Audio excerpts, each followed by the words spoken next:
Bonjour à tous, dans cette vidéo, nous allons parler de comment aborder une fille qui marche, une fille en mouvement. On ne va pas parler du stop frontal, c'est-à-dire tu cours derrière une fille et tu retournes 180 degrés pour la stopper. Cette approche est tout à fait légitime, mais dans cette vidéo, je vais vous parler des 6 variantes, 6 façons alternatives pour aborder une fille en mouvement.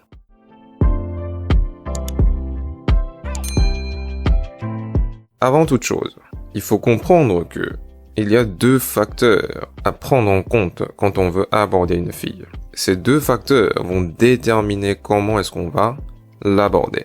Le premier facteur, c'est la vitesse de sa marche, de son allure, sa vitesse. Est-ce qu'elle marche rapidement ou est-ce qu'elle marche lentement? Schématiquement, il y a 3 vitesses possibles. Lente, moyenne et rapide. Le deuxième facteur, c'est ta position de départ par rapport à elle. Est-ce que tu es devant elle ou est-ce que tu es derrière elle? Il y a seulement 2 possibilités. Ce qui fait que nous avons 6 cas de figure. Et nous allons voir ces cas de figure l'un après l'autre. Imagine que tu es devant elle, c'est-à-dire vous allez vous croiser à un moment donné. Comment est-ce que tu vas l'aborder?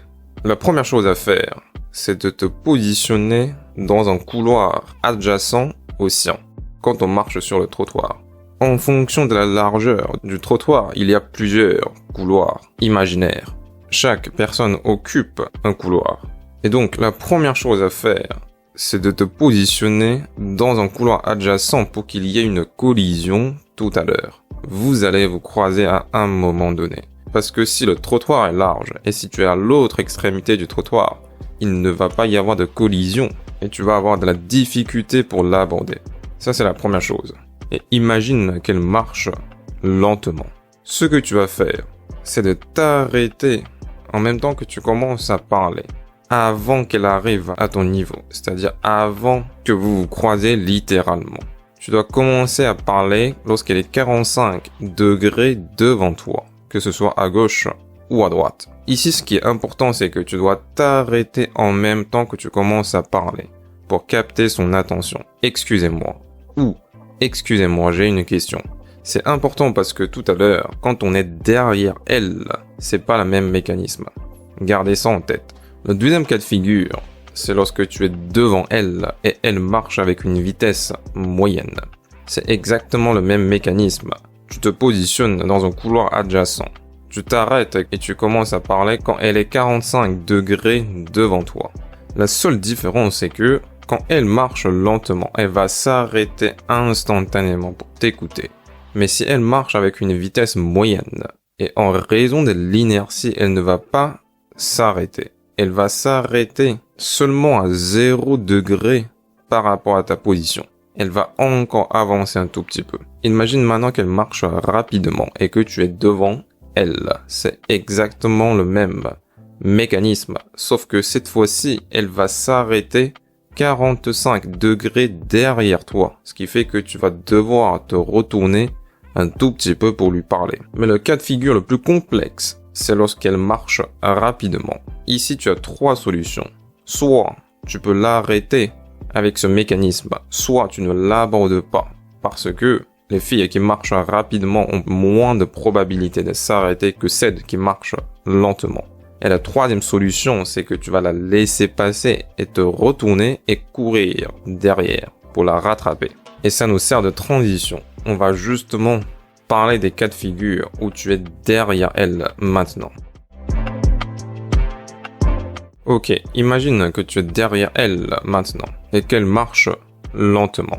On commence toujours par les plus simples. Ce que tu vas faire, c'est que tu n'as pas besoin forcément de courir. Il te suffit de marcher un tout petit peu plus vite qu'elle, histoire de la rattraper. Et lorsque tu arrives à son niveau, c'est-à-dire que tu es à 0 degré par rapport à elle, tu peux commencer à parler avec une phrase pour capter son attention. Sauf que, ici c'est très important, différent du mécanisme de tout à l'heure, où tu commences à parler en même temps que tu arrêtes de t'avancer, ici, tu vas continuer à avancer jusqu'à ce que tu aies à 10 degrés devant elle pour ce cas de figure.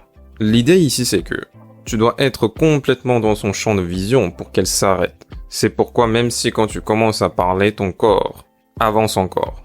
Le deuxième cas de figure, quand on est derrière elle et qu'elle marche avec une vitesse moyenne.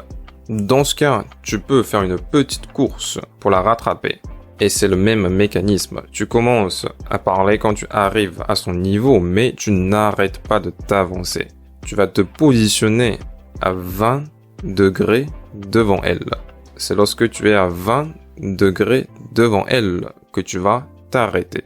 Et le dernier cas de figure, c'est lorsqu'elle marche rapidement et que tu es derrière elle.